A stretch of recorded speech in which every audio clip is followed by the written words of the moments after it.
Assalamualaikum warahmatullahi wabarakatuh. Innal hamdalillah nahmaduhu wa nasta'inuhu wa nastaghfiruh wa na'udzu billahi min shururi anfusina wa sayyiati a'malina. Man yahdihillahu fala mudilla lahu wa man yudlil fala hadiya lahu. Asyhadu an la ilaha illallah wahdahu la syarika lah wa asyhadu anna Muhammadan abduhu wa rasuluh. Allahumma salli wa sallim ala nabiyyina wa habibina wa syafi'ina Muhammad wa ala alihi wa sahbihi ajma'in. Allahumma inna nas'aluka ilman nafi'an wa rizqan tayyiba wa amalan mutaqabbala. Allahumma anfa'na bima 'allamtana wa 'allimna ma yanfa'una wa zidna ilman.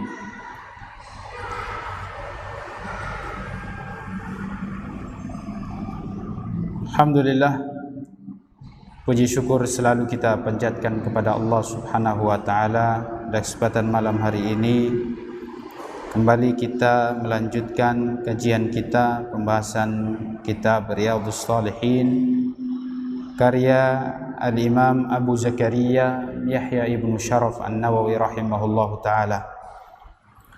Pembahasan kita masuk pada bab tahrimudz zulm wal amr bi raddil madzalim. Diharamkannya kezaliman dan perintah untuk mengembalikan kezaliman-kezaliman yang diambil, yang dirampas dari saudara-saudara muslim. Bab tentang keharaman kezaliman dan perintah untuk mengembalikan kezaliman-kezaliman yang dirampas, diambil dari saudara-saudara muslim.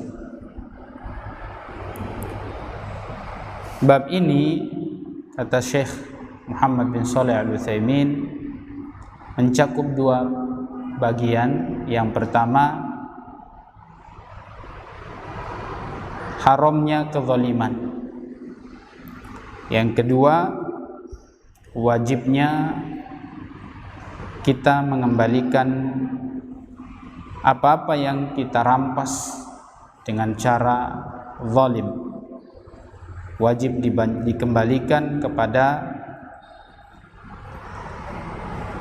mereka-mereka yang memiliki hak yang sudah dirampas.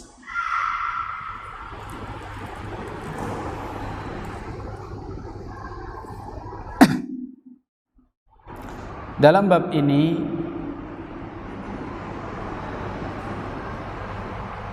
adalah merupakan penegasan dari pembahasan sebelumnya, di mana di bab sebelumnya tentang masalah wajibnya menyampaikan amanah atau mengembalikan atau menghantarkan amanah, dan juga perkara-perkara yang berkaitan dengan amar ma'ruf nahi mungkar. Pada pembahasan sebelumnya sudah kita bahas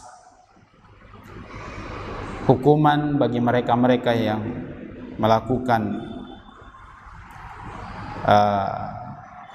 perkara-perkara kezaliman. Maka di bab ini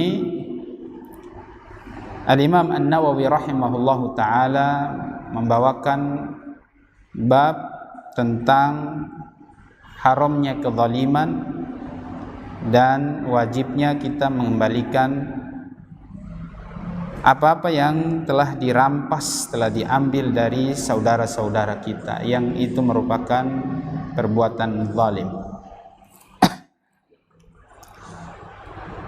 Dan zalim atau kezaliman itu ada dua macam, kata Syekh Shalih Al-Utsaimin. Zalim yang berkaitan atau kezaliman yang berkaitan dengan hak Allah Subhanahu wa taala, dan kezaliman yang berkaitan dengan hak manusia. Dan kezaliman yang paling besar adalah yang berkaitan dengan hak Allah Subhanahu wa taala, yaitu tentang kesyirikan. Jadi hak Allah Subhanahu wa taala tidak boleh dirampas, yaitu hak prerogatif satu-satunya, hak absolut, bahwa hanya Allah satu-satunya zat yang wajib disembah. Maka ketika hak tersebut disalahgunakan, maka tentu dia telah berbuat zalim. Dan zalim yang paling besar adalah kesyirikan, di mana Allah mengatakan innasyirka la zulmun azim. Sesungguhnya kesyirikan itu adalah kezaliman yang paling besar. Dan juga Nabi SAW pernah ditanya tentang ayyudz dzanbi a'zam, dosa apa yang paling besar? Nabi mengatakan antaj'ala lillahi niddan wa huwa khalaqaka, yaitu engkau menjadikan tandingan-tandingan bagi Allah padahal Dia telah menciptakan engkau. Jadi kezaliman yang paling besar yaitu kezaliman mengambil atau merampas hak Allah Subhanahu wa taala, yaitu berbuat syirik. Setelah itu berbuat dosa-dosa besar yang itu berhubungan dengan hak Allah Subhanahu wa taala. Kemudian setelah itu kezaliman yang berkaitan dengan hak manusia, maka itu banyak, dan ini biasanya berkaitan dengan harta, kehormatan, darah, ya. Itu biasanya berkaitan dengan itu, harta, kehormatan, darah. Ini semua adalah kezaliman yang berkaitan dengan manusia, di mana Nabi SAW menjelaskan di dalam hadis, inna dima'akum wa amwalakum wa a'radakum haramun alaikum. Sesungguhnya darah-darah kalian, kehormatan-kehormatan kalian, dan juga harta-harta kalian adalah haram bagi kalian. Maksudnya haram itu dimuliakan. Haram itu dimuliakan, tidak boleh dilecehkan, tidak boleh dihinakan. Sesuatu yang mulia itu seharusnya dijaga, tidak boleh dilecehkan. Ketika dilecehkan oleh siapapun, maka dia telah berbuat zalim. Maka wajib bagi kita untuk menjaga semua yang dimuliakan oleh Allah Subhanahu wa taala yang dimiliki oleh saudara kita, berupa hartanya, berupa kehormatannya, dan berupa darahnya. Tidak boleh kita rampas. Dan nanti akan disebutkan hadis-hadis tentang masalah kezaliman dalam bab ini, di mana di dalam bab ini Al-Imam An-Nawawi rahimahullahu taala menyebutkan yang pertama firman Allah Subhanahu wa taala dalam surat Ghafir ayat 18. Allah Subhanahu wa taala berfirman, ma lidh-dhalimina min hamimin wala syafi'in yuta'. Ya, ini pada hari kiamat nanti orang yang zalim itu tidak akan mendapatkan hamim, yaitu shadiqan, teman dekat yang bisa menyelamatkan dia dari azab Allah Subhanahu wa taala. Orang zalim itu tidak akan mendapatkan teman yang bisa menyelamatkan dia dari azab Allah Subhanahu wa taala. Tidak akan mendapatkan sahabat. Hamim itu sahabat dekat, sahabat yang cinta, yang bisa menyelamatkan dia tidak ada. Ini di hari kiamat. Malidh zalimina, tidak ada orang-orang zalim mendapatkan hamim yang bisa menyelamatkan dia dari azab, membawa dia ke surga. Tidak ada. Wala syafi', tidak pula seorang pemberi syafaat. Pemberi syafaat, pemberi pertolongan. Gak ada orang zalim mendapatkan penolong. Kalau di dalam ayat yang lain Allah katakan, surat Al-Baqarah ayat 270, wa ma lidh-dhalimina min ansar. Orang-orang zalim itu tidak mendapatkan penolong-penolong. Wa ma lidh-dhalimina min ansar. Di dunia mungkin kita zalim, kita selamat, masih aman. Tapi di hari kiamat tidak ada yang bisa selamat, dan tidak ada yang bisa menolong kita. Teman dekat tidak ada. Allah bilang tidak ada. Tidak ada hari kiamat, karena yang bilang Allah dan di hari kiamat itu rajanya adalah Allah, yang pegang kebijakan itu Allah, yang memutuskan itu Allah. Ketika Allah sudah bilang tidak ada satupun orang zalim memiliki syafi', tidak pula hamim, tidak ada. Maka hati-hati, di dunia kita zalim, mungkin masih bisa aman, masih bisa selamat, masih bisa beralasan cari jalan untuk bisa keluar dari hukuman. Tapi di hari kiamat justru kezaliman itu akan menjadi besar. Satu kezaliman di dunia, di akhirat itu berlipat-lipat. Nabi mengatakan, ittaqudz zulm, takutlah kalian kepada kezaliman. Fa innadz zulma zulumatun yaumal qiyamah. Karena satu kezaliman itu di hari kiamat akan menjadi kezaliman-kezaliman, menjadi kegelapan hari kiamat. Jadi jangan pernah menzalimi siapapun, apalagi dia muslim. Jangankan muslim, orang kafir tidak boleh dizalimi. Orang kafir saja tidak boleh dizalimi.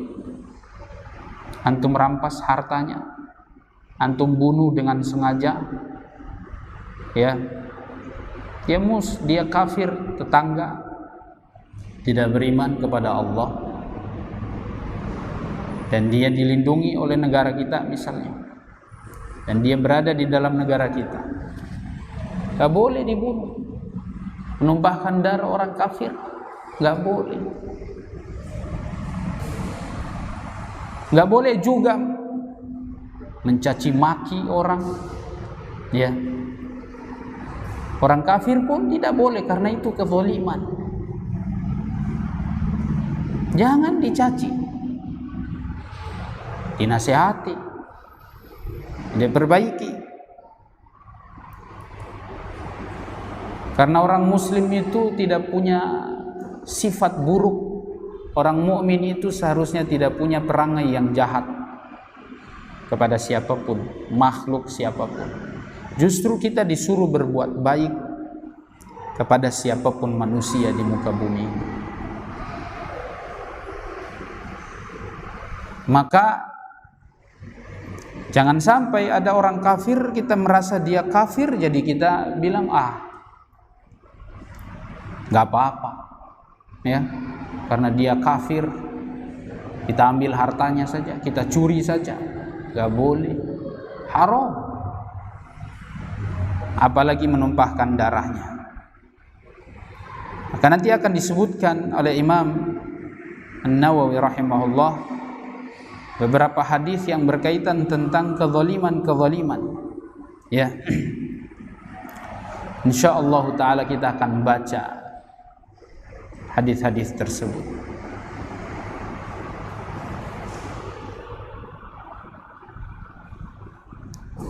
Kemudian ayat yang kedua dibawakan oleh Imam Nawawi rahimahullah dalam surat Al-Hajj ayat 71. Wa ma lidh-dhalimina min nasir, sama dengan surat Al-Baqarah ayat 270 tadi.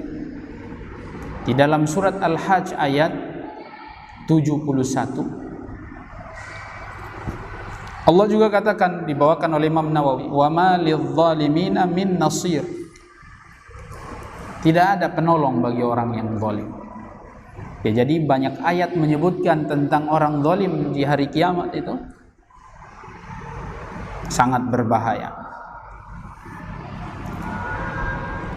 Kemudian Al-Imam Nawawi rahimahullah membawakan sebuah hadis, atau bukan sebuah hadis, hadis yang pertama di dalam bab ini dari sahabat Jabir bin Abdullah radhiyallahu anhu.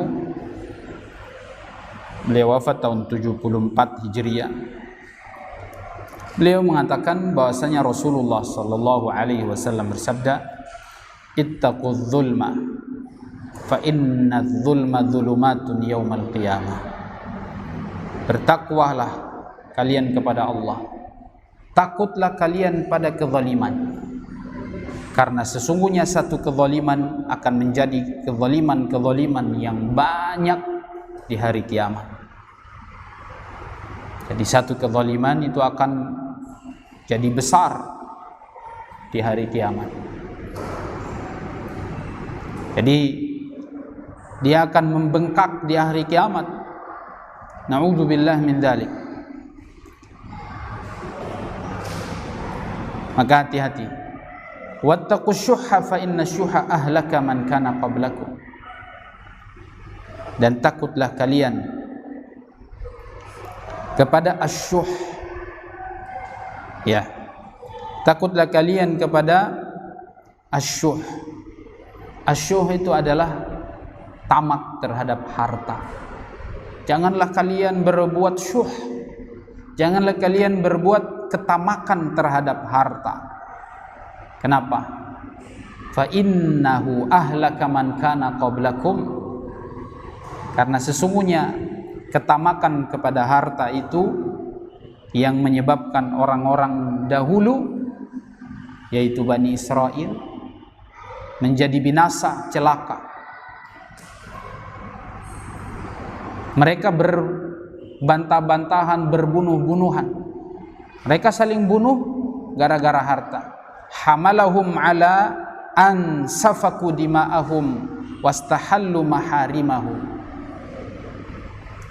Gara-gara harta atau gara-gara ketamakan harta ini, tamak kepada harta, mereka menumpahkan darah, merampas kehormatan,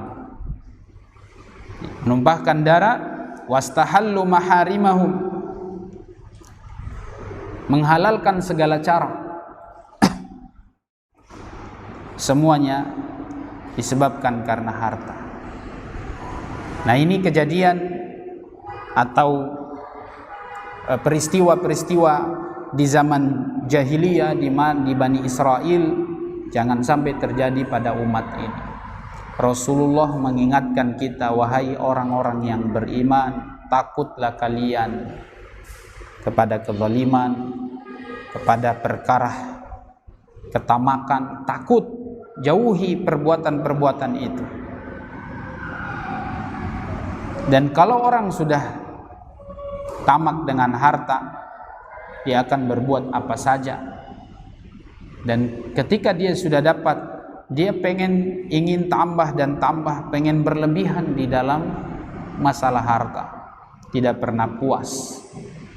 Dapat ini harus tambah lebih banyak lagi, dapat ini tambah harus lebih banyak lagi. Dan itulah sifat tamak. Kalau sudah seperti itu, dia akan menghalalkan segala cara. Maka hari ini kita juga hidup di tengah-tengah manusia yang mungkin ada sifat-sifat ketamakan. Mudah-mudahan kita selamat dari sifat-sifat buruk ini. Dan semoga Allah Subhanahu wa taala berikan petunjuk hidayah kepada mereka-mereka yang terjerumus dalam perbuatan-perbuatan kezaliman, perbuatan-perbuatan ketamakan kepada harta. Ya. Dan orang yang tamak terhadap harta ini yang kikir, karena ada kikir. Ya, dia tidak punya sifat untuk berbagi. Kalau orang sudah tamak terhadap harta, dia punya sifat berbagi tidak ada. Dia tidak punya sifat apa? Berbagi. Bakhil. Karena justru yang dia harapkan itu bagaimana harta itu bisa masuk terus. Harta itu bisa datang terus bertambah. Yang menurut dia harus terus berlipat-lipat. Dia tidak mau kurang menurut dia. Sehingga dia tidak akan mau berbagi. Kalau sudah ada sifat tamak, berbagi itu tidak ada dalam dirinya. Sifat mulia seperti ini tidak ada. Ya. Dan Allah katakan di dalam surat Al-Hasyr ayat 9, "Wa man yuqa syuhha nafsihi fa ulaika humul muflihun." Dan syuh ini ada yang buruk, ada yang tidak, ada yang baik. Yang baik itu artinya dia tidak merasa wa man yuqa syuhha nafsihi fa ulaika humul muflihun. Mohon maaf. Syuh ini bisa bermakna bakhil ya, atau bisa lebih parah dari itu. Jadi bukan ada yang baik, tidak. Tapi siapa yang diselamatkan dari sifat tamak ini atau syuh ini, maka dia termasuk orang-orang yang beruntung. Dalam surat Al-Hasyr ayat 9. Ya, wa man yuqa syuhha nafsihi faulaika humul muflihun. Berarti kalau ada sifat tamak di dalam dirinya, maka dia tidak akan beruntung.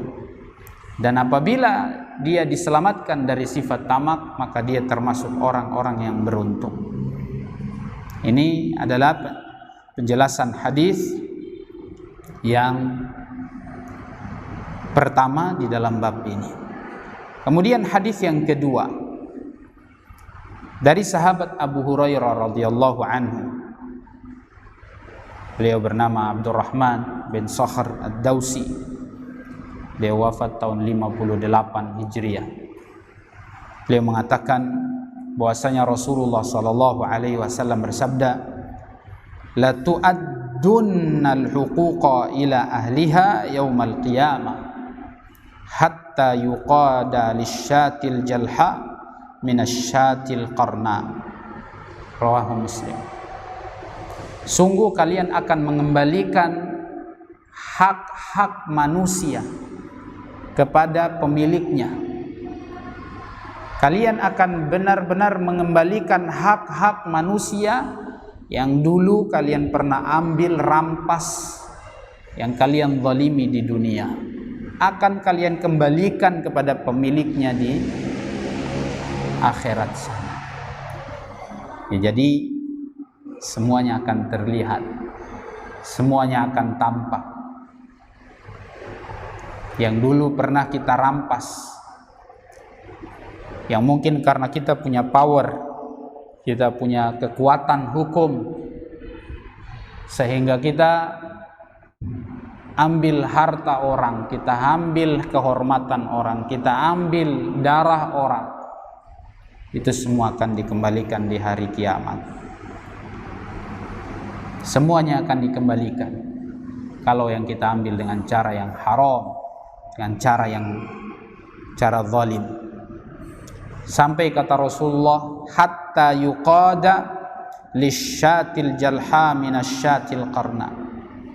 Sampai nanti hewan yang dulu pernah kelahi di dunia, dia akan kembalikan, dia akan balas. Yang punya tanduk dulu pernah patah di dunia karena kelahi dengan temannya, ya, sehingga mungkin patah tanduknya, ini semuanya akan dikembalikan, dia akan dibalas. Yang mematahkan akan bertanggung jawab. Binatang saja yang tidak punya akal, ya, harus mengembalikan apa? Mengembalikan tanduk teman dia yang sudah dia patahin. Ya. Masuk akal tidak ini? Di hari kiamat ini. Masuk akal tidak? Masuk akal. Ini yang Nabi kabarkan, hadis riwayat Imam Muslim. Mungkin orang mikir, masa binatang juga harus dikisos, dikembalikan haknya dia. Binatang nggak punya akal, emangnya dia kelahir pakai akal? Di dunia tidak pakai akal, dia kelahi memang. Tapi di akhirat sana Allah yang kuasakan, Allah yang mengatur semuanya. Walaupun di dunia juga Allah yang atur. Nanti di akhirat sana semua akan dikembalikan.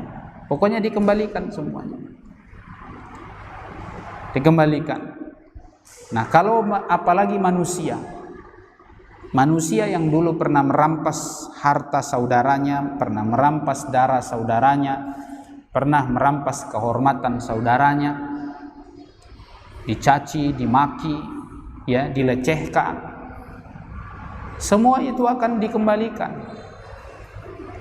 kepada si yang memilikinya. Maka jangan pernah jauhi kezaliman, ya. Dan bukan hanya sekedar dikembalikan seperti itu saja. Dikembalikannya kezaliman yang dulu pernah dilakukan oleh seseorang itu dikembalikan kepada pemiliknya. Yang akhirnya kemudian ini orang bukan kemudian imbas gitu, enggak. Bisa jadi dia ini orang yang dulu pernah zalim dikatakan muflis. Dalam hadis itu disebutkan apa? Muflis, bangkrut. Makanya dalam hadis Nabi pernah menyebutkan, atadruna manil muflis? Tahukah kalian siapa itu orang bangkrut? Siapa itu orang bangkrut?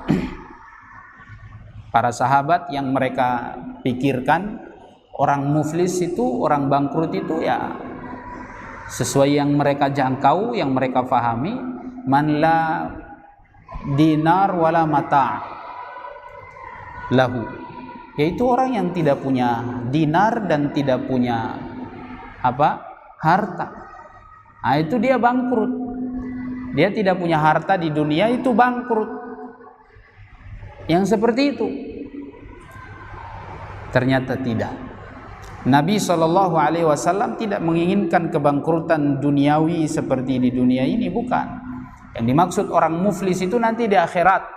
Orang bangkrut itu yang dimaksud oleh Nabi di akhirat sana, yaitu man yati yaumal qiyamati, yaitu orang yang akan datang di hari kiamat, waqad syatama hada wa zalama hada wa akhadha mala hada wa safaka ma'a hada au dima'a hada au dama hada, yaitu orang yang datang di hari kiamat yang dulu dia telah mencaci, dia telah menghina saudara dia si fulan, dia telah menzalimi, dia telah mengambil harta si fulan, dia telah menumpahkan darah si fulan. Jadi bukan cuma satu, bisa jadi berulang-ulang. Ngambil harta si fulan, si A, B, C, D, bunuh si fulan A, B, C, D misalnya, mencaci si fulan A, B, C, D, banyak. Nah, itu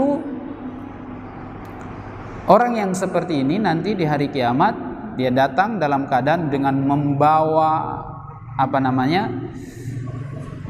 kebaikan yang banyak. Dia punya pahala sholat, dia punya pahala puasa, dia punya pahala baca Quran, dia punya pahala Masya Allah sedekah, dia punya pahala kebaikan banyak, ya. Tapi dia punya dosa-dosa yang tadi itu, dia menzalimi, mengambil harta, menumpahkan darah, mencaci, menghina orang, kezaliman itu semuanya, nah ini dia ini kebaikannya atau kezalimannya itu pertama dibalas dulu. Dia dibalas dengan cara apa? Dibalas dulu semua, dia kembalikan kepada pemiliknya. Kemudian kebaikan orang yang dulu ini, yang zalim ini, diambil. Siapa yang ambil? Allah Subhanahu wa ta'ala.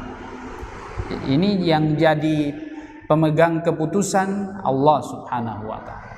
Yang memutuskan Allah. Diambil kebaikan dia, sholatnya diambil dikasih kepada si fulan yang pernah dulu dizalimi. Diambil pahala dia, diambil kasih ke tas. Ya, pahala sholat misalnya diambil semua. Kemudian masih ada orang yang mungkin belum kebagian. Ada berapa banyak orang yang dizalimi sama dia, ya, A, B, C, D. Kezalimannya mungkin juga berulang-ulang. Diambil lagi pahala puasa, kasih ke sana. Semua kasih, bagi-bagi.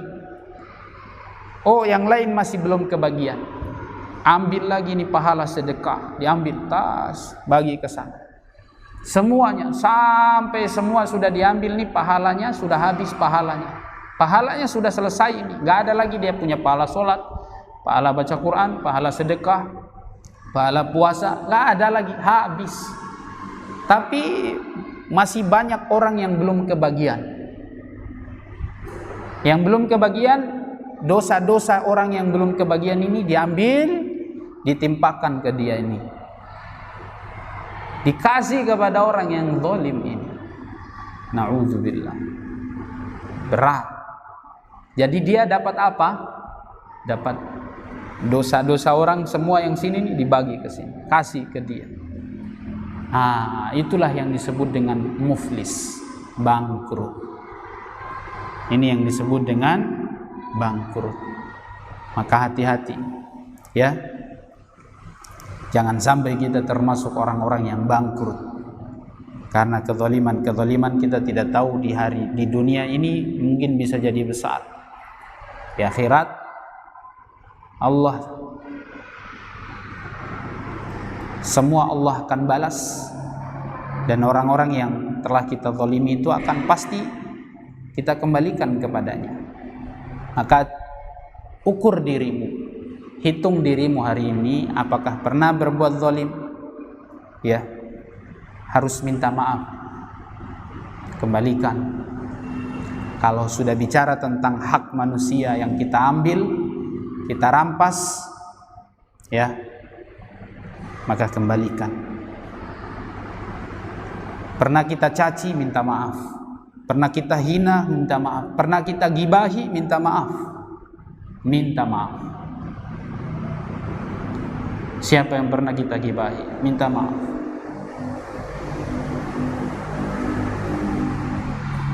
Siapa yang pernah kita ambil hartanya, kembalikan.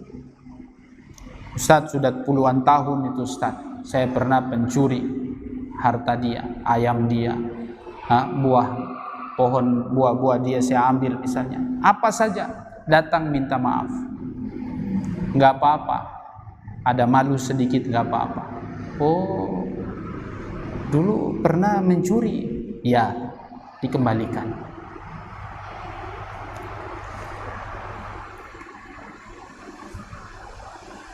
Dan kalau sudah tidak ditemukan siapa pemilik barang yang dulu kita curi, ya banyak-banyak sedekah, minta ampun kepada Allah. Sedekah niatkan untuk yang punya harta itu. Insya Allah mudah-mudahan diterima. Kalau sudah tidak ditemukan pemilik barang itu, ya.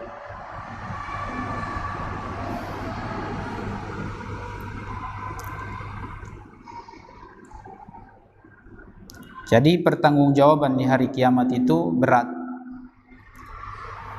Apalagi kalau seandainya orang yang kita zalimi di dunia, kalau dia doakan kita celaka, kita binasa, itu berbahaya lagi. Dan hati-hati dengan orang-orang yang berbuat zalim ya. Orang-orang yang berbuat zalim ini mereka tidak takut dengan doa orang yang terzalimi. Ya. Kalau dia doakan kita celaka, bahaya. Dan apakah ketika didoakan celaka seperti itu sudah terbalaskan apa yang dia ambil dari kita? Belum tentu. Bisa jadi belum selesai. Bisa jadi belum selesai. Maka misalnya kalau ada orang yang zalim ke kita, antum punya dua, ya, bisa maafkan, bisa doakan dia, ya Allah balas dia dengan balasan yang sepadan, senilai dengan yang dia buat ke saya, ya Allah. Cuma itu aja. Dan tidak perlu bilang-bilang, awas mana ya, saya kasih doa pengana. Tidak perlu. Ya.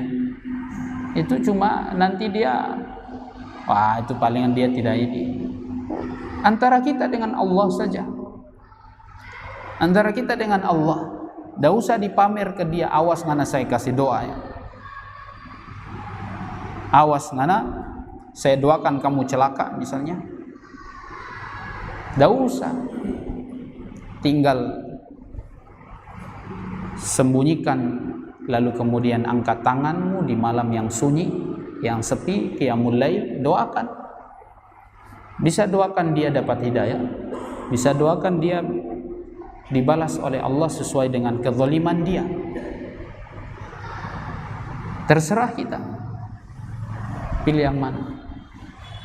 Dan kalau seandainya kita minta, ya Allah semoga dia diadab misalnya, atau disiksa sesuai dengan yang dia buat ke saya misalnya, apakah kemudian nanti di akhirat hilang sudah selesai? Belum tentu. Belum tentu. Karena bisa jadi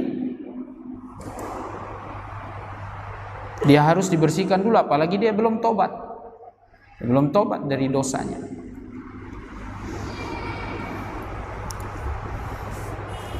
Kemudian hadis yang berikut dari Abdullah bin Umar radhiyallahu anhuma. Hadis dari Abdullah bin Umar radhiyallahu anhuma. Beliau wafat tahun 73 Hijriah. Beliau mengatakan, kunna natahaddatsu an hajjatil wada'. Dulu kami sedang bicara-bicara, bahas tentang haji wada'. Wan nabi baina azhurina. Dan Nabi waktu itu di tengah-tengah kami. Wala nadri ma hajjatul wada'. Kami bertanya-tanya tentang haji wada'. Dan kami saat itu didengar, atau di tengah-tengah kami, atau di sekitar kami ada Nabi. Wala nadri ma hajjatul wada'. Dan kami tidak tahu haji wada' itu seperti apa. Lalu kemudian Nabi bangkit, hatta hamidallaha Rasulullah sallallahu alaihi wasallam wa athna alaihi thumma dzakara al-masih ad-dajjal fa atnaba fi dzikrihi. Lalu kemudian Nabi berdiri dan berceramah, menyampaikan khutbah kepada kami, dan beliau kemudian membawa cerita tentang Dajjal, dan panjang sekali tentang Dajjal. Wa qala ma ba'atsallahu min nabiyyin illa anzara ummatahu anzara Nuh wan nabiyuna min ba'di. Bahwasanya di situ dia sampaikan, tidak satupun nabi yang diutus oleh Allah Subhanahu wa taala melainkan telah memperingatkan umatnya dari fitnah Dajjal dan seterusnya. Anzarahu Nuh wan nabiyuna min ba'di. Nabi Nuh dan nabi-nabi setelah beliau semuanya memperingatkan umatnya.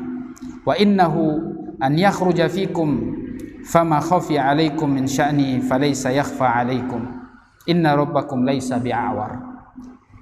Di mana dia akan benar-benar muncul di suatu masa, ya, dia akan keluar kepada kalian, dan tidak ada satupun yang rahasia dari ciri-ciri Dajjal. Sangat jelas bagi Dajjal ciri-cirinya. Inna rabbakum laisa bi'awar. Sesungguhnya Dajjal buta, sementara Tuhan kalian Allah tidak buta. Wa innahu a'waru 'ainil yumna, dan Dajjal mata kanannya buta, mata kirinya juga tidak sempurna, cacat. Kanan buta, kiri tidak sempurna. Ya. Kana 'ainahu inabah tafiyah. Dan salah satu matanya itu seperti anggur yang sudah matang itu. Anggur merah itu yang sudah matang, seperti itu. Jadi matanya langsung begitu keluar gitu ya. Ala inna Allah harrama alaikum dima'akum wa amwalakum ka hurmati yaumikum hada. Ini di khutbah wada Nabi sampaikan tentang haramnya darah, haramnya harta, haramnya kehormatan, sebagaimana haramnya hari kalian ini, di tempat kalian ini, di bulan ini, fi baladikum hadza, fi syahrikum hadza, bahwasanya keharaman dan kehormatan darah-darah kalian, harta-harta kalian,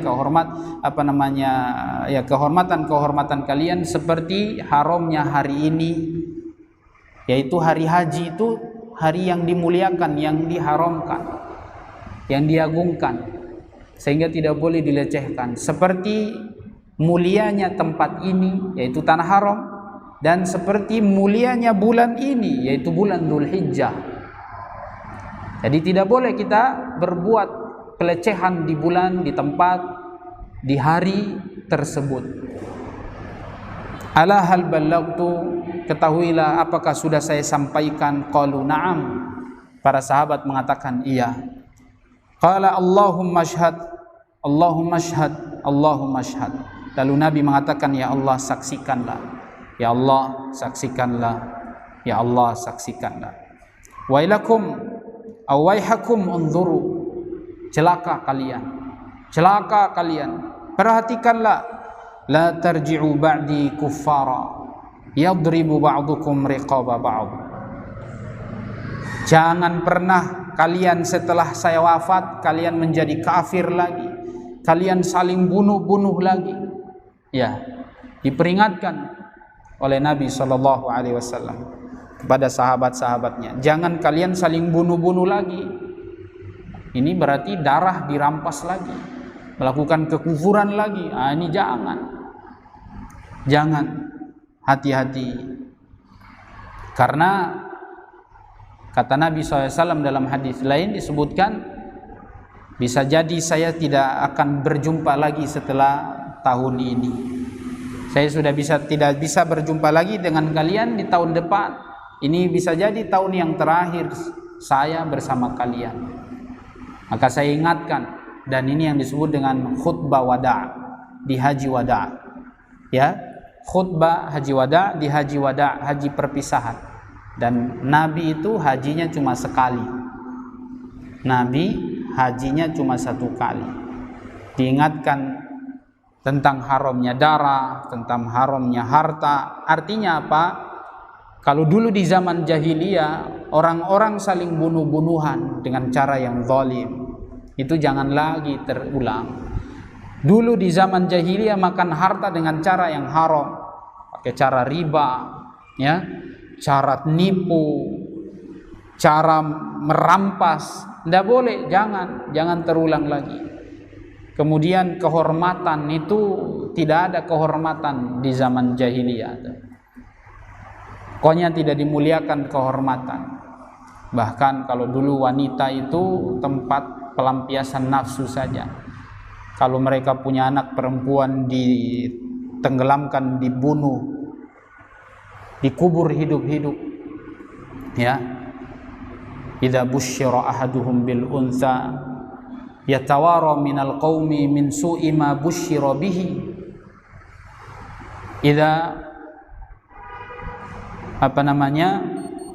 Kalau dia diberikan satu kenikmatan, kabar gembira, dia diberikan keturunan anak perempuan, dia akan bersembunyi. Ya, idza busyira ahaduhum bil untha dhalla wajhuhu min su'i ma busyira bihi yatawara minal qaum min su'i ma busyira bihi. Ya. Orang-orang jahiliyah dulu kalau dikasih anak perempuan, artinya mereka mendapatkan anak perempuan, lahir anak perempuan, mereka malu, bersembunyi. Waduh, malu sekali, tidak mau keluar lagi. Kalau bukan dia harus bunuh perempuan ini atau anak ini, dia langsung pendam, ditenggelamkan ke bumi ini dalam keadaan hidup. Ya, am yadussuhu fit turab. Apakah dia harus tenggelamkan ke dalam bumi atau mau dia diapakan? Dia mau bunuh. Ya, cuma itu saja jalannya. Atau dia harus menahan malu kalau dia tidak bunuh. Maka dia harus bunuh dengan keadaan masih hidup, masih bayi kecil, nggak ada dosa apa-apa, nggak ada salah apa-apa. Jadi dia harus tenggelamkan, dia bunuh. Nah, ini tidak boleh lagi terulang yang seperti ini, kezaliman ini. Perempuan dulu itu jadi hina kalau dia lahir, dibunuh, dilecehkan. Jadi tempat pelampiasan nafsu saja. Jadi benar-benar manusia-manusia yang hidup di zaman jahiliyah ini jauh dari kebaikan. Walaupun memang dulu mereka punya salah satu sifat yang baik, yaitu suka bantu orang, dermawan juga, suka berbagi, terutama di kota Madinah. Orang-orang jahiliyah mereka punya sifat yang baik ini, suka bantu orang. Tapi bunuh-bunuhan, melecehkan kehormatan itu biasa, ya, tidak dianggap sebuah pelanggaran.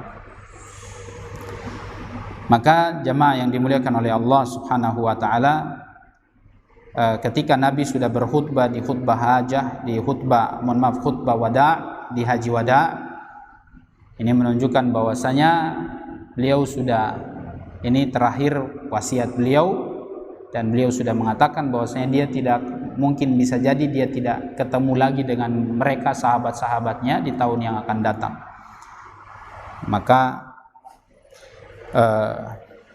pesan itu disampaikan.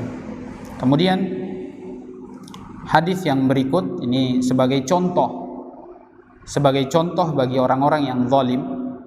Di sini disebutkan bahwasanya Aisyah radhiyallahu anha, beliau wafat tahun 56 Hijriah. Beliau mengatakan, anna Rasulullah qala man zalama qaida shibrin minal ardi tawaqahu min sab'i ardina, muttafaqun alaih. Siapa yang mengambil satu jengkal tanah shibr, maka 7 lapis tanah ini sampai ke dalam itu akan ditimpakan kepadanya di hari kiamat.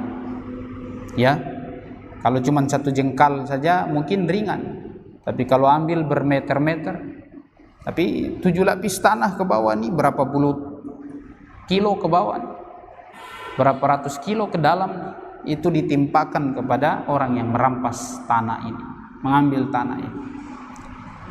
Ya, berat. Hadis ini riwayat Bukhari dan Muslim. Dalam hadis berikutnya, sahabat Abu Musa al-Ash'ari, nama beliau Abdullah bin Qais, beliau mengatakan Rasulullah bersabda, innallaha la yumli lidh-dhalim fa idza akhadahu lam yuflithu, thumma qara'a wa kadzalika akhdhu rabbika idza akhadhal qura wa hiya zalimatun inna akhdahu alimun syadid. Sesungguhnya kalau seandainya Allah Subhanahu wa taala yumli lidh-dhalim fa idza akhadahu lam yuflithu.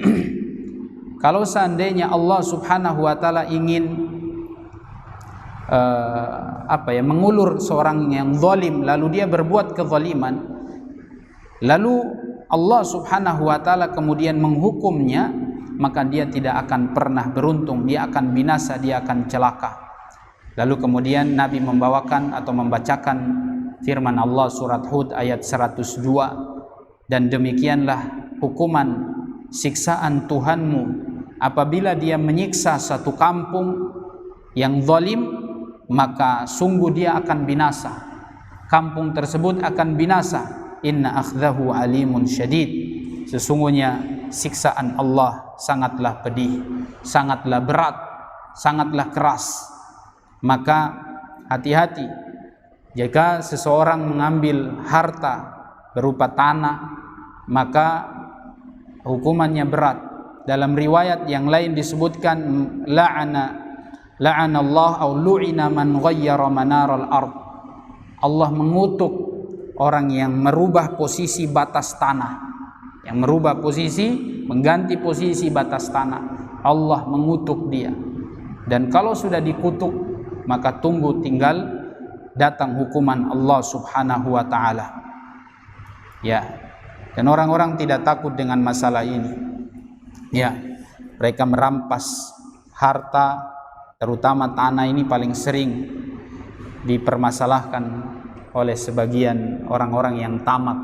Sekali lagi, sifat-sifat tamak ini hanya dimiliki oleh dulu orang-orang Bani Israel, yang kemudian dengan harta ketamakan tersebut terhadap harta, mereka saling bunuh-bunuhan, melecehkan kehormatan saudara mereka. Maka ini sangat berbahaya. Dan kalau kita renungkan juga di kehidupan kita sekarang, hampir kebanyakan masalah manusia ini adalah karena harta atau uang. Ya, kalau harta sudah ini, biasanya orang akan ribut. Ya, jabatan, pangkat, semua itu adalah harta. Harta. Maka hati-hati dengan harta ini. Dan Nabi sudah memberikan ultimatum dan peringatan kepada kita, kepada umatnya, bahwasanya beliau mengatakan inna li kulli ummatin aw li kulli nabiyyin fitnah wa fitnatu ummati al-mal. Sesungguhnya umat-umat dahulu mereka punya model, punya ciri khas cobaan, ujian, dan umatku ini akan diuji dengan harta. Akan diuji dengan apa? Dengan harta. Maka hati-hati, jangan sampai harta itu kemudian membuat kita saling berbuat kezaliman. Dan bisa jadi dengan harta itu kita juga melakukan kezaliman kepada Allah Subhanahu wa taala. Yang tadi kita bicara tentang hak orang lain, kita zalim kepada manusia. Juga dengan harta kita bisa zalim kepada Allah. Ada banyak orang yang karena harta dia lupa Allah, dia lupa beribadah kepada Allah. Dia bermaksiat, melanggar hak-hak Allah. Ya, banyak orang manusia yang lupa Allah Subhanahu wa taala. Selain dia berbuat zalim kepada manusia, dia juga tidak beribadah kepada Allah Subhanahu wa taala. Nah, semoga Allah membimbing kita kepada jalan ketaatan, menjauhkan kita dari kezaliman. Allahumma arinal haqqa haqqan warzuqna ittiba'ah wa arinal batila batilan warzuqna ijtinabahu. Kita tutup majelis kita dengan membaca doa kafaratul majlis. Subhanakallahumma wa bihamdik, asyhadu an la ilaha illa anta, astaghfiruka wa atubu ilaik. Assalamualaikum warahmatullahi wabarakatuh.